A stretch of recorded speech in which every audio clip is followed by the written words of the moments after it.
오늘 우리가 함께 읽을 성경 말씀은 누가복음 13장 1절부터 9절 말씀입니다. 다 함께 화면을 보면서 말씀 읽도록 하겠습니다.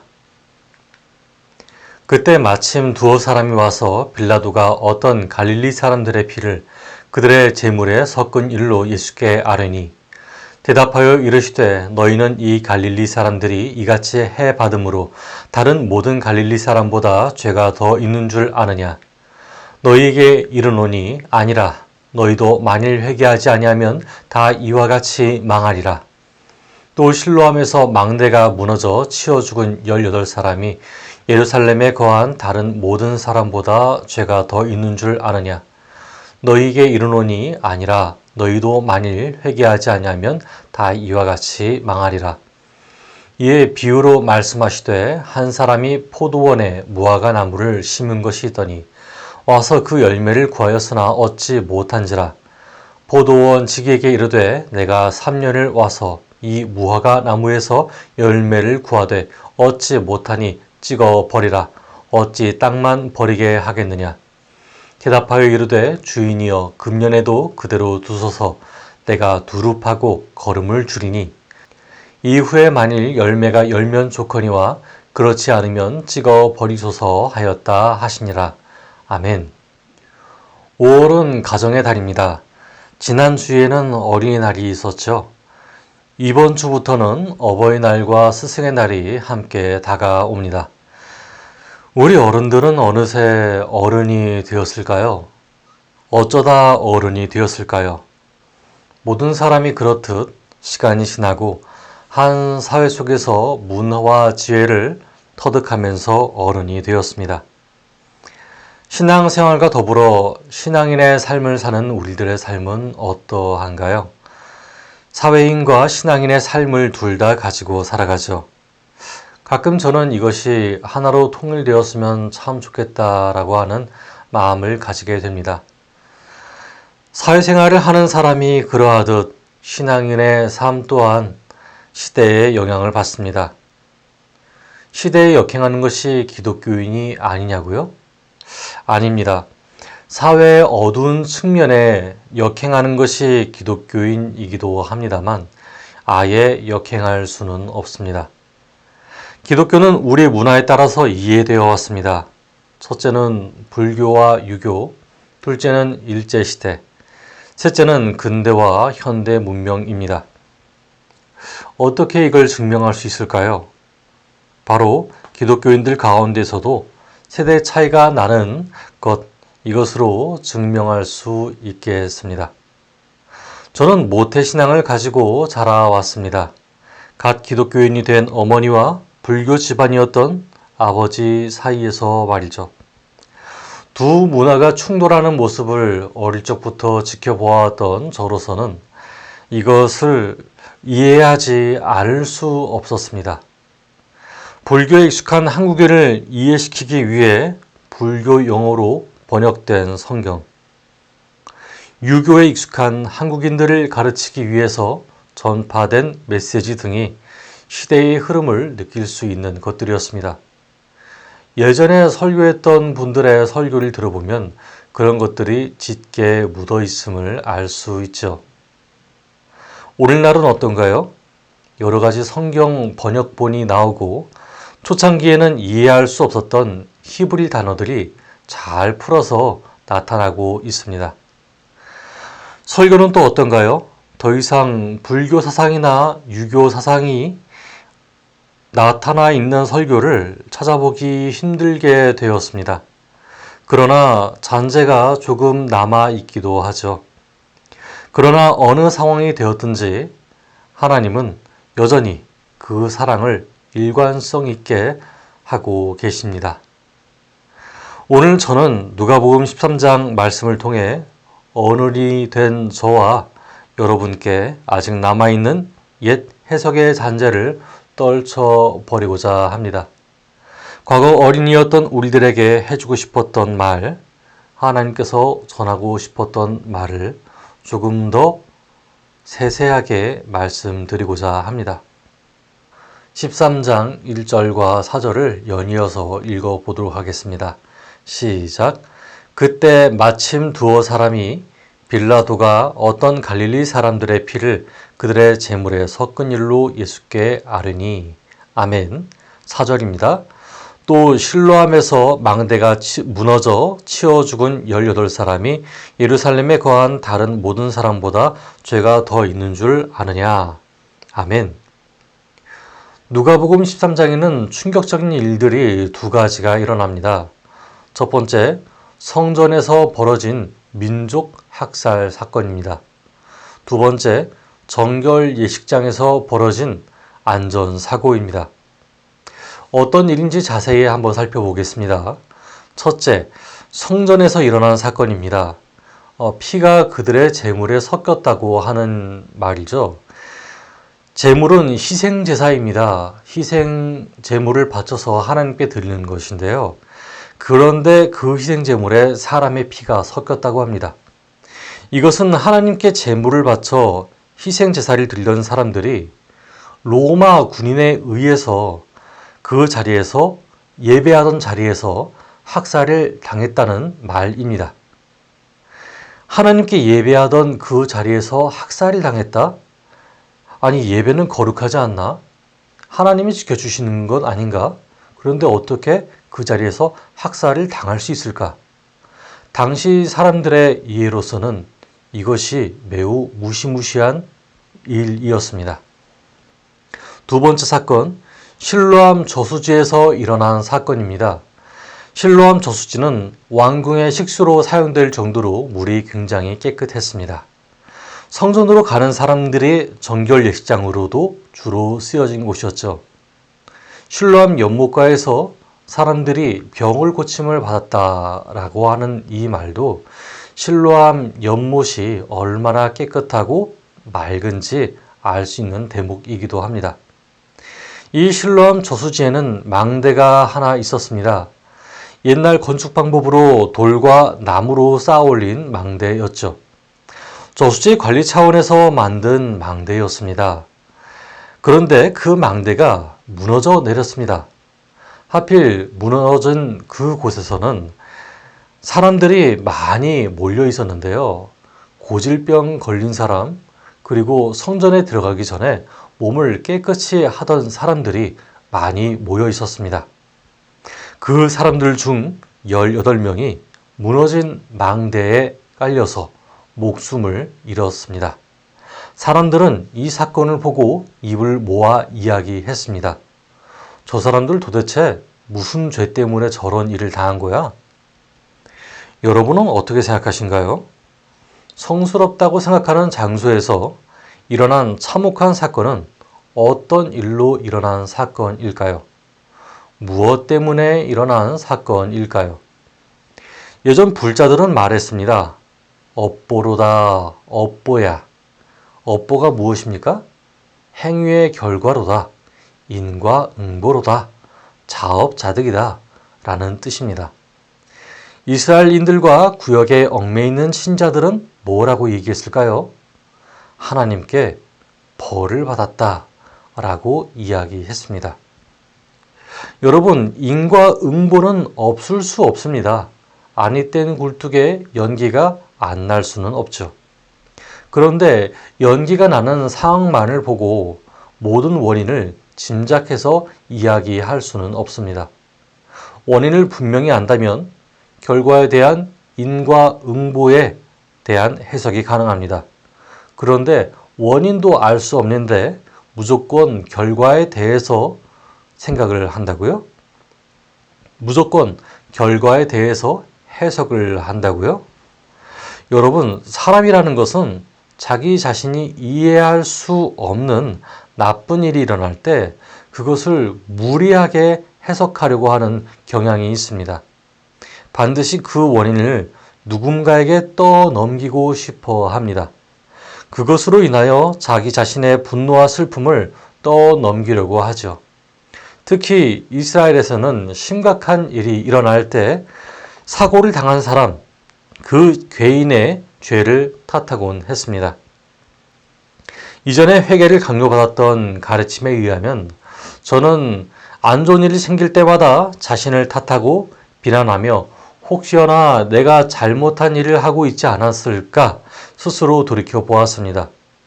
이 때문에 회개를 밥 먹듯이 했죠. 또 이것이 옳은 것인 줄 알고 아이들에게 똑같이 설교를 하고 가르치기도 했습니다. 자, 그런데 기독교인들에게 회개란 좋은 것이 아닙니까? 원인을 아는 회개라면 좋은 것입니다. 사건을 진상 규명하고 같은 실수를 하지 않으려고 애를 쓸 수 있기 때문이죠. 그러나 원인도 알지 못하면서 나쁜 일이 일어난 상황을 보고 무조건 자기 탓만 하는 것은 좋은 회개가 아닙니다. 막연한 두려움과 자기 비하와 자기 상실감에 사로잡히게 돼버리죠.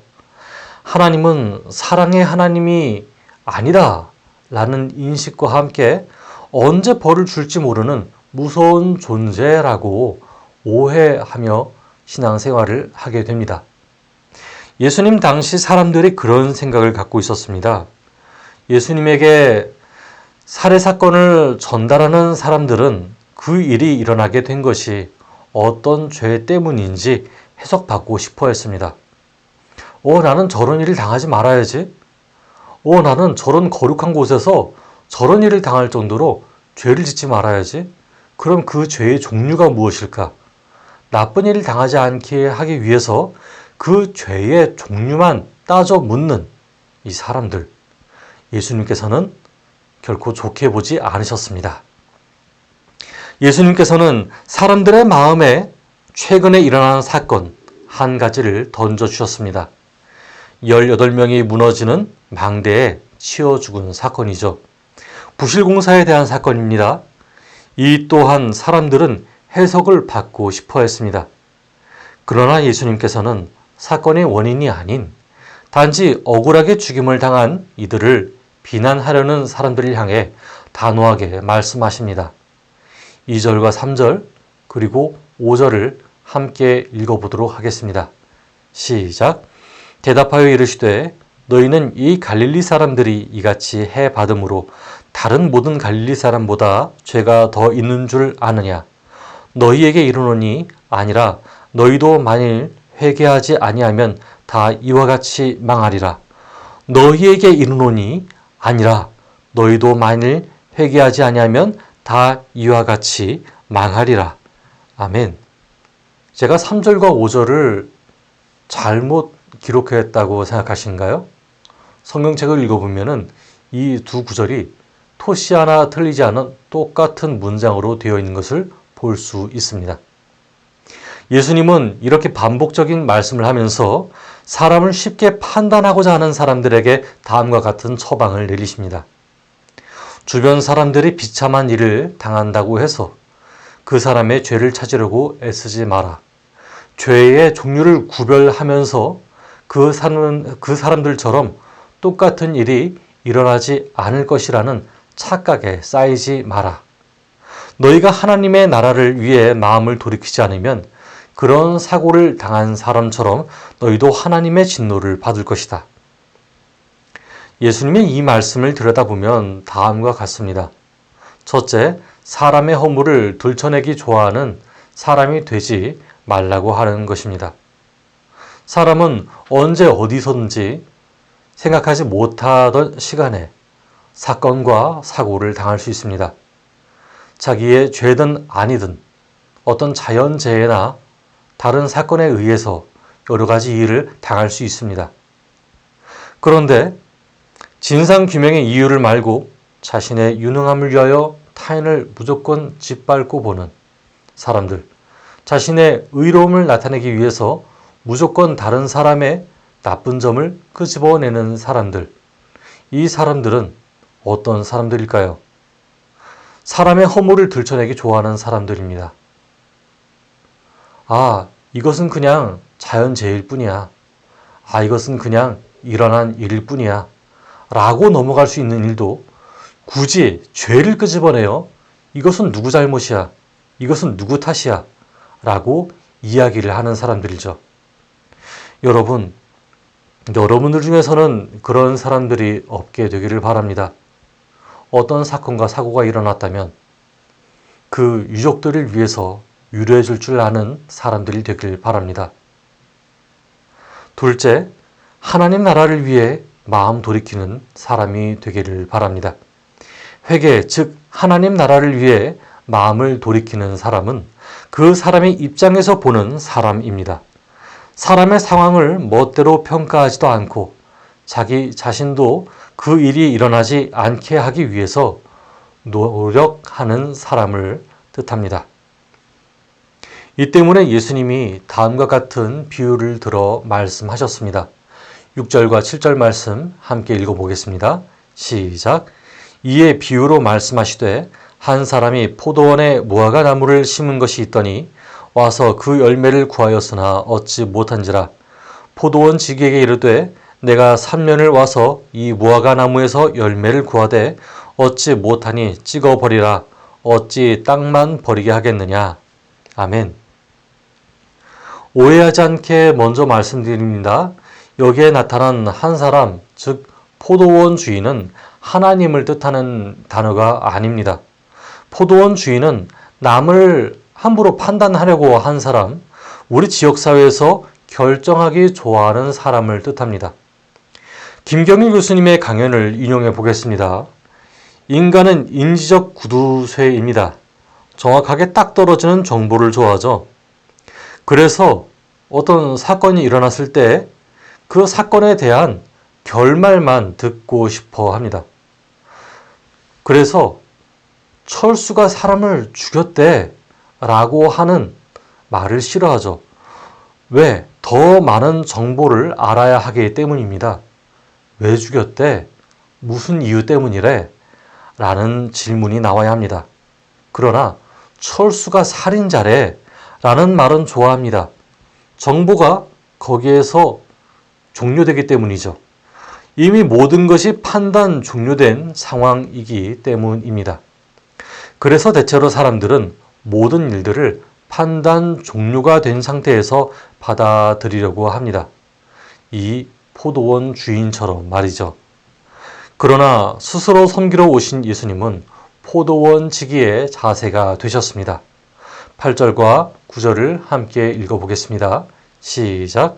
대답하여 이르되 주인이여 금년에도 그대로 두소서.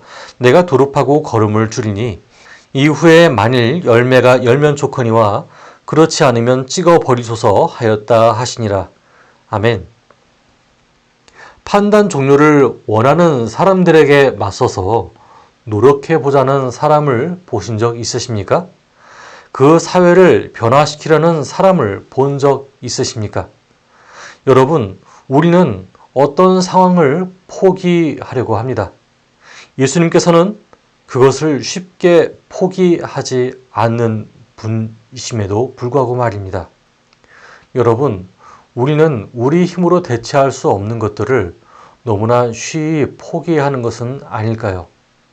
우리가 쉽게 포기할 수밖에 없는 것들, 그것은 무엇이 있을까요? 다른 사람을 무조건 비난하고만 있지만 결국 그 사람을 위해서 아무것도 하지 않은 것, 나 자신이 키보드 워리어가 되어서 실질적으로 그 사람에게 필요한 것을 생각해 보지도 않고 그 사람을 위한 구원도, 그 사람을 위한 어떤 도움의 손길도 주지 않은 그런 사람이 된다면 어떻게 되겠습니까? 여러분, 우리는 판단 종료를 마치는 사람이 아니라 그 가운데에서 도움이 필요한 사람들에게, 그리고 우리가 함부로 판단할 수밖에 없는 사람에게 우리 스스로라도 노력해야 하지 않을까요? 예수님께서는 그런 판단 종료를 쉽게 하기 위해서 내려오신 분이 아니었습니다. 예수님께서는 그런 것을 쉽게 포기하지 않으시는 분이었습니다. 사람의 죄만 탓하고 사람의 죄 때문에 포기하려고 하는 사람에게 예수님은 직접 나무를 가꾸듯이 걸음도 주시는 수고를 아끼지 말라고 하십니다. 너희가 누군가의 죄가 있다면 그 사람이 왜 죄를 지었는지 살펴보는 것이 낫지 아니하냐.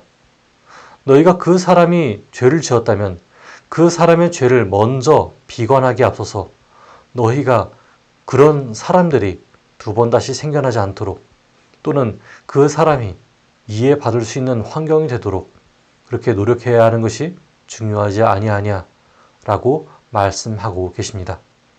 그때 적절하게 다 해보았는데 불구하고 돌이키지 않는다면 그것은 그 사람의 잘못이 되겠죠. 그러나 자신이 그 문제 상황을 위해서 노력하지도 않고 단순히 비난만 하고 떠나려고만 한다면 하나님 보시기에 좋은 것일까요? 여러분, 예수님께서 오신 이유는 하나의 판단을 받고 찍어버림을 받게 될 우리가 다시금 기회를 얻어 구원에 이르게 하기 위해서였습니다. 이 세상 사람들이 그 구원의 기회를 얻었습니다. 그래서 예수님을 구주로 믿는 신앙인들은 이런 기회를 날마다 붙잡아서 하나님의 사랑을 의지하며 살아갑니다. 그래서 내가 받은 기회 남에게도 주고, 내가 받은 격려 남에게도 주며, 내가 받은 사랑 남에게도 전하고, 내가 받은 기다림 남에게도 기다려주는 삶을 살아가는 것입니다. 여러분, 우리는 많이 판단해 왔습니다. 어릴 적 부모들에 의해서 많이 판단을 받아왔고요. 또 그것을 학습한 까닭에 사람들을 많이 판단하기도 했습니다. 이 판단 때문에 진상규명에 앞서서 섣부른 판단도 많이 해봤고요. 진상규명을 못하게 하고 자기 판단을 앞세워 오히려 사람을 무조건 잘못된 사람이라 찍어 눌려서 무기력하게 만드는 사람도 여럿 보았습니다. 이제 저희는 하나님이 주시는 마음을 따라서 여러 가지 지혜를 배울 것입니다. 그것이 책이든 멘토든 유튜브든 철학책이든 인문학이든 여러 곳에서 배우겠죠. 다만 모든 이 일들에 대한 해결책을 찾아 나갈 때 하나님이 주시는 마음 잃지 않고 함께 이 문제의 해결을 위해 협력하는 저와 여러분 되기를 바랍니다. 함께 기도하겠습니다. 하나님 감사합니다. 오늘날 우리에게 말씀을 주셨습니다. 하나님, 지난날 저희가 사람과 사회를 함부로 판단해왔던 것을 용서하여 주시옵소서. 또한 판단을 하면서도 그것을 위해 함께 노력하지 못해왔던 것을 용서하여 주시옵소서. 이제는 그리스도인으로서 우리 먼저 해결 방안을 찾아보고 함께 힘을 합쳐 그 상황을 풀어가기 원합니다. 저희가 어린 시절 배워왔던 편견들을 바꿔가기 원합니다. 저희의 아이들에게도 이 가르침을 온전히 전하게 하여 주시옵소서. 그 안에서 하나님 나라를 이 땅에 이루어가는 저와 성도님들이 되게 하여 주시옵소서. 예수 그리스도 이름으로 기도드렸습니다. 아멘.